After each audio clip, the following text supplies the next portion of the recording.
It began with Dorian lying face up on the warm asphalt. Dazed, the scent of gasoline and burning rubber in the air. Sirens wailed faintly in the distance. Moments earlier, he'd been weaving through traffic on his motorcycle, a blur of motion and wind, before a sudden flash of metal and a violent impact sent him sprawling. The sky above flickered, and his vision pulsed between light and shadow. Then darkness. When he opened his eyes, the air was thick and damp. He was no longer on the road. Towering trees arched overhead, their canopies swallowing the light.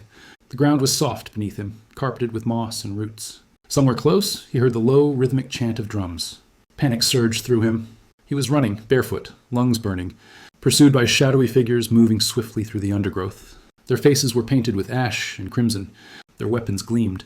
Just as a hand reached for his shoulder, a flash. He was back on the road, flat on his back. Paramedics now crouching beside him, shining lights into his eyes. His body ached, but the relief was almost overwhelming. Just a dream, he thought, but the line began to blur. Every time he closed his eyes, whether from exhaustion, pain, or medication, he awoke beneath the suffocating trees. The forest world grew sharper, more detailed. He could feel the dirt under his fingernails, smell the smoke of the campfires, hear the guttural whispers of his pursuers. In contrast, the world of asphalt and hospital beds felt flimsy, unstable, like a fading photograph.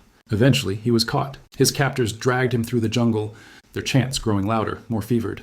In a clearing, they laid him atop a stone slab. Above him, smoke curled into the starlit sky. A man in ceremonial robes approached, knife in hand, face solemn. He squeezed his eyes shut. No sirens, no asphalt, no familiar city skyline. Only the warm stone against his back, the sting of incense in his nostrils, the blade poised above him. And in that final moment, Dorian realized with utter clarity, the dream had never been the forest. The dream had been the road,